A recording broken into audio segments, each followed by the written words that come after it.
사도행전 4장 32절부터 5장 11절까지 말씀입니다. 한 절씩 교독하겠습니다. 믿는 무리가 한 마음과 한 뜻이 되어 모든 물건을 서로 통용하고 자기 재물을 조금이라도 자기 것으로 하는 이가 하나도 없더라. 사도들이 큰 권능으로 주 예수의 부활을 증언하니 우리가 큰 은혜를 받아 그 중에 가난한 사람이 없으니 이는 밭과 집 있는 자는 팔아 그 판 것의 값을 가져다가 사도들의 발 앞에 두매 그들이 각 사람의 필요를 따라 나누어 줌이라. 구브로에서 난 레위족 사람이 있으니 이름은 요셉이라. 사도들이 일컬어 바나바라 번역하면 위로의 아들이라 하니 그가 밭이 있음에 팔아 그 값을 가지고 사도들의 발 앞에 드니라. 아나니아라 하는 사람이 그의 아내 삽비라와 더불어 소유를 팔아 그 값에서 얼마를 감추매 그 아내도 알더라. 얼마만 가져다가 사도들의 발 앞에 두니 베드로가 이르되 아나니아야 어찌하여 사탄이 내 마음에 가득하여 내가 성령을 속이고 땅값 얼마를 감추었느냐.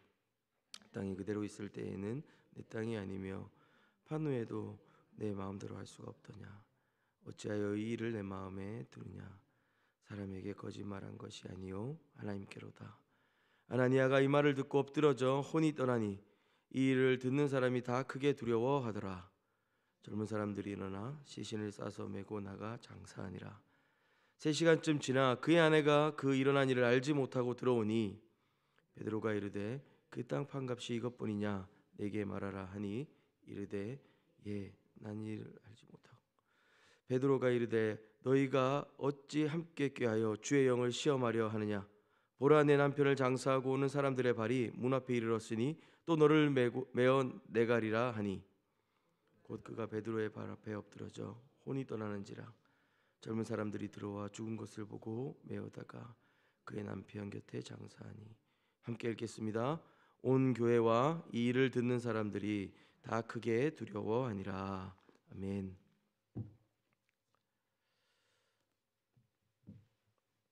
한 번은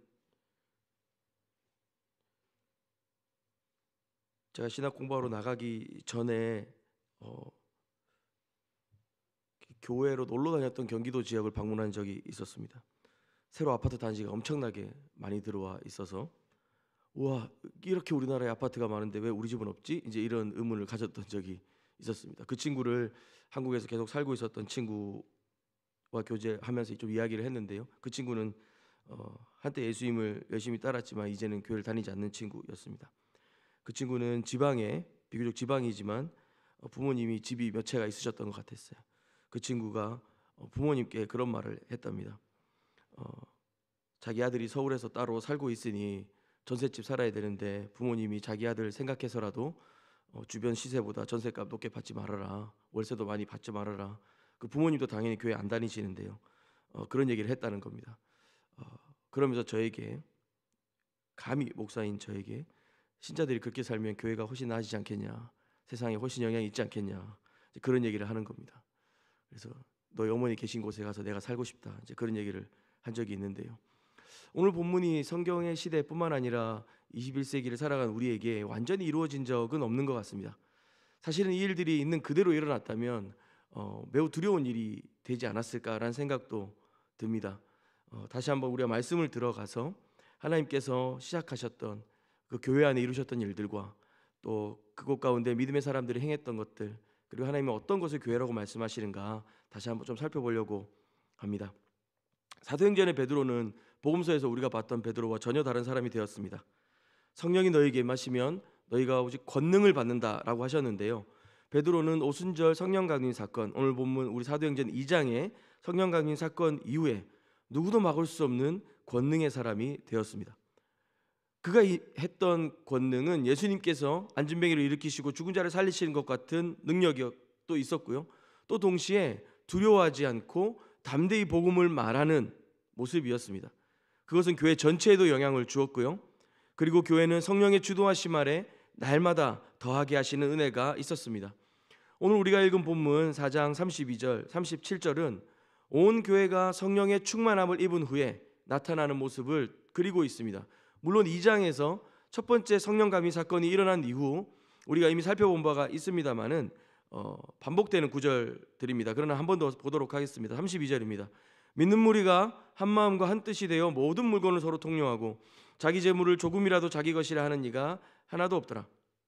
교회는 지금 누가는 교회를 이렇게 설명하는 겁니다. 마치 한 몸이 되어 한 사람처럼 행동하고 있습니다. 여러분, 한 마음과 한 뜻이 되었다고 했고요, 다른 사람 사랑하기를 자기 사랑하는 것처럼 실천하고 있습니다. 세상과는 전혀 다른 은혜의 질서가 나타납니다. 고대 시대이고요, 이때는 우리가 책에서나 보는 그리스 로마 문화의 시대입니다. 그러나 그들에게도 사유재산과 또 그들이 부를 축적하고 그것으로 그들의 복을 가늠하던 행태들은 분명히 있었습니다. 그런 시대 가운데 그들은 사도들이 큰 권능으로 주 예수의 부활을 증언하니 무리가 은혜를 받아 자신의 소유를 팔고 가난한 사람을 채우는데 헌신하고 있습니다. 누가는 이것이 세상과 전혀 다른 모습의 교회의 모습이라고 설명하고 있는 것이죠. 지나치기 쉽지만 교회가 세상과 구별되는 권능을 여기서 설명하고 있는 것입니다. 그 능력이 여기 있다는 것이죠. 우리 모든 소유를, 우리의 삶을, 우리 인생의 전부가 하나님의 것임을 인정하는 것입니다. 그리고 그것을 값없이 나누어 주는 것입니다. 누가는 그것으로 교회가 교회됨을 주장하고 있다고 말하는 것이죠. 주께서 우리 삶의 주인 되심으로써 우리의 소유가 형제의 것이 되는 것에 두려움이 없습니다. 더 얻고 소유하고 채우는 것으로 자기 정체성을 주장하거나 그 일로 인해 교만해지지도 않습니다. 세상이 나를 설명하는 방식에서 자유롭게 되었습니다. 그래서 이들은 세상이 감당치 못하는 사람들이 된 것이죠. 그리고 그러한 신앙과 하나님의 은혜에 대한 반응으로 교회는 누가 와도 살 수 있는 곳이 됩니다. 생명샘이 솟아나는 곳이 되었고 굶주림이 없게 되었고 눈물과 아픔이 씻겨지며 하나님의 형상으로 회복되는 은혜의 현장이 됩니다. 예수께서 말씀하신 그 나라가 이미 교회 가운데 임하고 있는 것이죠. 36절 말씀입니다. 구브로에서 난 레위족 사람이 있으니 이름은 요셉이라. 사도들이 일컬어 바나바라. 이 이름은 번역하면 위로의 아들이라는 이름을 가지고 있습니다. 37절입니다. 그가 밭이 있음에 팔아 그 값을 가지고 사도들 발 앞에 두니라. 바나바는 그러한 성령 충만한 신자의 삶, 그 교회의 삶, 하나님 나라의 일원의 삶을 잘 보여주는 대표로 등장합니다. 나중에 바울을 도와서 이 위로의 아들, 중보자, 돕는 자라고 하는 별명을 가진 이 요셉 바나바는 바울을 도와 사도행전에 새로운 지평을 열어가는 바로 그 사람입니다. 누가는 바나바를 교회에 소개할 필요가 있었던 것 같습니다. 그의 출신, 혈통, 본명들을 소개하고 있죠. 그리고 우리가 그를 바나바라고 부르게 된 이유도 설명합니다. 이어서 우리의 마음을 참 어렵게 하는 두 사람이 등장하는데요, 이들은 뭐 하는 사람인지 소개할 필요가 없을 만큼 어쩌면 바나바와 달리 이미 교회에서 유명한 사람들이지 않았을까 추정해 보기도 합니다. 5장입니다. 아나니아라 하는 사람이 그의 아내 소유를 팔아 이 남편과 아내는 충분히 상의했던 것 같고 그 둘은 함께 결정하여서 자신들의 소유를 팔았습니다. 그 값에서 얼마를 감춤해 그 아내도 알더라. 얼마만 가져다가 사도들의 발 앞에 두니 그리고 그들이 팔았던 그 밭이나 논이었던 것 같은데요, 팔았던 그 값을 일부러 감춥니다. 이 감추다는 단어에 이 제기대명사 헬라어를 쓰고 있어요. 그래서 그들은 의도했고 직접 그들이 행동한 것이란 것을 강조하고 있습니다. 이 부분은 바나바가 행한 것과 절반은 같은 모습을 보이고 있습니다. 성령 충만한 교회의 모습을 보여주고 있죠. 그러나 그들은 다른 면들이 있었습니다. 그들이 판 값의 일부를 감춘 것입니다. 사실은 베드로는 너희가 처음부터 밭을 팔지 않아도 됐었다, 괜찮았다 라고 얘기를 하는 것 같기도 합니다. 재산 모두를 바쳐야 될 의무는 없었습니다. 밭을 팔고 나서도 그 값을 마음대로 할 자유가 있었습니다. 그러나 그들은 감추려 했고요, 그리고 그들은 보여주고 싶었던 모습이 있었던 것 같습니다. 감추었다는 것은 자기의 것이 아닌 것을 가져가는 것을 의미합니다. 사실은 이 본문이 담고 있는 이 미묘하고 어려운 것을 이 아침에 우리가 다 풀어낼 수는 없지만 베드로가 아나니아를 질책하는 모습을 통해서 조금 더 살펴보도록 하겠습니다. 베드로가 이르되 3절입니다. 아나니아야, 어찌하여 사탄이 네 마음에 가득하여 내가 성령을 속이고 땅값 얼마를 감추었느냐. 사실 이 부분이 제일 핵심인 것 같습니다. 교회는 지금 4장 31절에 성령이 충만한 교회가 되었습니다. 베드로와 요한이 풀려나고 성도들이 기도하며 하나님께서 그들에게 내가 너희의 기도에 응답한다라고 하는 적극적인 표지로 그 무리들이 모인 곳, 그 기도하는 그곳을 움직이십니다. 진동하시며 내가 여기 있다, 내가 너희와 함께한다 말씀하시며 그곳 가운데 성령의 충만함을 허락해 주셨습니다. 그리고 그 모습으로 교회는 함께 유무상통하며 내 것이 너의 것이 되는 것이 난 전혀 두렵지 않다라고 나누었던 새로운 은혜의 질서들을 보여주는 것이 교회가 되었었습니다. 그리고 바나바는 그 가운데 기꺼이 자신의 삶의 모두를 내어놓음으로 그 교회의 대표가 되었고, 그리고 성도들은 아마 그의 이름을 명예롭게 부르기 시작했을 것입니다. 그러나 여기 아나니아와 삽비라는 그 성령이 충만한 한가운데에서 사단이 그들의 마음을 가득 채우도록, 사단이 그들의 마음에 충만하도록 내버려 둡니다. 그게 어느 때부터였는지는 알 수 없지만 그 성령 충만한 교회 가운데 성령 충만한 자들이 이루는 일들을 이들은 사탄이 충만한 채로 하고 있습니다. 그리고 그들은 성령을 속이고 있습니다. 모양은 성령으로 시작한 것 같지만 결국은 하나님을 만홀히 여기고 하나님께 거짓말하며 속이고 있는 자들이었습니다. 전부인 채 했지만 일부를 감춘 것을 베드로는 알았습니다. 현대인의 성경 4절에는 현대인의 성경에서는 4절을 이렇게 표현합니다. 그 재산을 팔고 안 팔고는 당신 마음대로 할 수 있는 일이 아닙니까? 그리고 판 후에 그 돈의 얼마를 남에게 주는가 하는 것도 전적으로 당신의 자유의사에 달린 것입니다. 그런데 왜 이런 짓을 하십니까?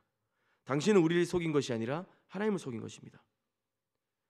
액수도 아니고 그 욕심도 아니고 바로 이 속이는 행위를 말하고 있는 것이죠. 단순한 일탈이 아니라 이 배후에는 사단으로 충만하게 된 그 마음이 있었다는 것입니다. 온 교회가, 온 집이 성령의 강림으로 성령의 충만함으로 가득하였던 그곳에 이들은 사탄으로 그 마음이 충만하였습니다. 마치 베드로가 가이사랴 빌립보에서 예수님의 그 죽으심을 예언하실 때에 주님 그러시면 안 됩니다라고 붙들었을 때 들었던 말과 비슷합니다. 예수님께 베드로가 항변할 때 예수님 말씀하십니다. 사단아 내 뒤로 물러나라. 네가 하나님의 일을 생각하지 않고 도리어 사람의 일을 생각하는도다. 여기에서 우리는 힌트를 얻는 것이죠. 지금 아나니아와 삽비라가 원하는 것은 교회됨이 아니었습니다. 성령의 충만함으로 함께 나누고 이 땅에 전혀 다른 은혜의 질서들을 나타내는 것이 아니었습니다. 인간적인 영광, 바나바와 같은 명예, 어쩌면 바나바의 이름이 높아지고 그가 얻는 명예에 대한 질투나 시기가 있었을지도 모르겠습니다. 그에게 이목이 쏠리고 그가 존경받는 사실들이 부러웠을지도 모르겠습니다. 그와 같은 명예를 얻고자 했던 마음이 사단이 틈타는 구실이 되었을지도 모르겠습니다. 4장 하반절에 이렇게 되어 있습니다. 어찌하여 이를 내 마음에 두었느냐? 사람에게 거짓말한 것이 아니요 하나님께로다. 하나님께로다. 이스라엘의 첫 번째 왕 사울에게도 이런 일이 있었습니다. 그들은 사람이 보기에 좋은 조건들을 갖췄고 칭찬을 받을 만한 능력을 가지고 있었습니다. 그러나 주님은 그의 외모가 아니라 중심을 보셨죠. 지금 하나님께서 아나니아와 삽비라의 중심을 보고 계십니다. 5절입니다. 아나니아가 이 말을 듣고 엎드러져 혼이 떠나니 이 일을 듣는 사람이 다 크게 두려워하더라. 베드로가 말한 후에 아나니아는 그 자리에서 쓰러져 죽습니다. 그리고 사람들은 두려워합니다. 사람들은 이 본문 이어서 나오는 삽비라에게도 같은 일이 일어납니다. 아나니아보다 삽비라가 더 억울해 보인다는 사람들이 있습니다. 남편이 다 결정하지 않았냐 이렇게 묻는 사람들도 있는데요. 우리가 5장을 처음 시작할 때 아나니아와 삽비라가 함께 이 일들을 기획하고 공모했고 시도했음을 볼 수 있습니다. 그리고 이 두 부부가 함께 다니지 않고 3시간 뒤에 삽비라가 따로 이 베드로 앞에 오는 것을 보면서 이미 아나니아와 삽비라는 독립적으로 교회 안에서 활동할 수 있는 위치를 가지지 않았는가라고 생각하는 학자들도 있습니다. 그녀는 아나니아에게 어떤 일이 일어나는지 모르기 때문에 아나니아와 동일한 반응들을 보였고 베드로의 말을 듣고 또 쓰러져 죽습니다. 이 반복된 삽비라의 죽음은 아나니아의 행위가 그 둘이 함께 공모한 것이며 불법임을 다시 한번 인증해 주는 것이죠. 성령의 충만함의 징표로 대표되었던 바나바. 그러나 그와 유사한 모습이었으나 베드로로부터 전혀 다른 말을 들을 수밖에 없었던 아나니아와 삽비라. 말씀을 마무리하며 여러분과 나누고 싶은 주제는 이것입니다. 교회는 베드로가 요한과 함께 성전 미문에 들어가면서 그 안진뱅이를 만났던, 그리고 그때 그가 했던 고백을 하는 고백, 그런 고백을 나누는 곳이 교회라는 생각이 듭니다. 내게는 은과 음이 없지만 내게 있는 것 나사렛 예수의 이름으로 걸어라. 바나바는 그 은과 금의 힘, 세상의 권력과 부와 명예마저도 압도하며 서로의 재산과 물건을 공유하는 것, 그것으로 그 은혜를 나누고 그들 가운데 성령이 계시며 그리스도께서 살아계심을 증명하고 나타냈습니다. 세상 어디에서도 찾아볼 수 없는 하나님 나라가 드러나게 했습니다. 그러나 아나니아와 삽비라는 그 바나바를 부러워하며 그가 그 새로운 공동체 안에 높아지고 명예를 얻고 인간적인 영광을 추구하는 것으로 그 모습을 따라했던 것 같습니다. 이렇게까지 한 번에 징계하시며 이들을 죽게 하신 사건들이 과연 합당한가 질문할 수 있습니다. 지금 시작된 이 새로운 교회는 구약의 출애굽 사건과 또 광야의 시대와 그리고 가나안 정복 전쟁과 연결된 이미지를 가지고 있습니다. 새 이스라엘 되신 예수 그리스도께서 그 예수 그리스도 안에 그리고 성취된 완성된 이스라엘들을 만들어가고 계십니다. 이제 그 교회가 시작됐고 지금까지는 선지자도 있었고 심지어 예수님도 계셨었습니다. 그러나 이제는 예수님이 떠나시며 그 일들을 몸된 교회에게 맡겨주셨습니다. 그 가나안 정복 전쟁, 여리고 전쟁 이후에 아이성 전쟁에서 실패할 때 그들 안에는 이 아나니아와 삽비라 같은 아간이라는 자가 있었습니다. 하나님은 그를 그 공동체 안에서 제하여 내기를 원하셨습니다. 오늘 저는 저에게 또 질문하게 됩니다.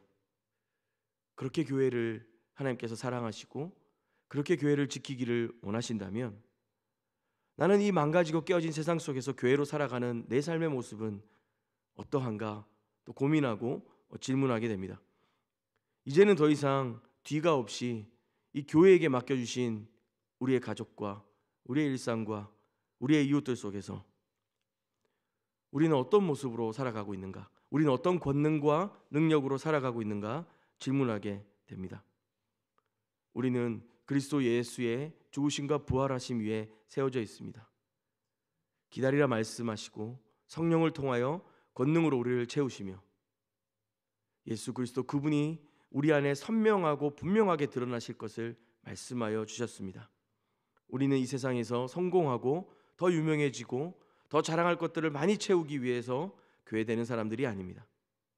우리 마음에 그 다른 동기들, 가장된 동기들과 목적들을 점검하며 겸손하게 주님 안에서 그리스도 그분이 더 선명하게 드러나시고 그 은혜와 사랑과 그 양보와 희생과 헌신들이 나를 사랑하듯이 형제 자매를 사랑하는 모습들이 우리 안에 더욱 선명하게 드러나야 될 것이며 우리가 싸워가야 되는 영적 싸움이 또 거기에 있지 않는가 질문하게 됩니다. 우리 함께 기도하겠습니다. 하나님 아버지, 우리의 삶을 통하여 당신이 더욱 선명하게 드러나기를 간절히 원합니다. 세상의 명예와 세상의 부를 쫓아가지 않고 우리가 그리스도의 몸된 교회로 형제 자매들의 필요를 채우며 기꺼이 그들과 함께 성령 안에 한 몸 한 마음 되게 하여 주시옵소서. 우리의 욕망과 우리의 명예를 내려놓고 겸손히 주님의 이름이 높아지는 삶을 선택하며 세상에서 찾아볼 수 없는 은혜의 질서로 더불어 살아가는 교회 되게 하여 주시옵소서. 감사하며 예수님의 이름으로 기도합니다. 아멘. 우리 두 가지 기도 제목으로 주님 앞에 좀 나가도록 하겠는데요. 먼저는 회개하며 우리의 삶을 살피고 돌아보는 기도로 나아갔으면 좋겠습니다. 주께서 피값으로 사신 교회입니다. 우리의 욕망으로, 우리의 명예로, 우리의 자랑으로 우리의 신앙을 채우지 않고 겸손히 주님의 뜻을 구하며 그 나라와 의를 구하는 저와 여러분이 될 수 있도록 기도하면 좋겠습니다. 또 이어서 두 번째로 기도하실 때 우리 시대의 교회가 우리 수지애본 교회뿐만 아니라 우리 시대의 모든 신자들과 교회가 예수 그리스도의 복음 안에 새롭게 되어지고 교회의 거룩함이 무엇인지 경험하게 하시며 그 은혜의 질서와 사랑의 헌신들이 나타나서 세상이 감당치 못할, 그리고 세상과 구별되어 그 어디에서도 사랑받고 칭찬받는 교회 될 수 있도록 우리가 함께 중보하며 기도했으면 좋겠습니다. 이 두 가지 기도 제목으로 기도하신 후에 개인의 기도 제목으로 계속 나아가도록 하겠습니다.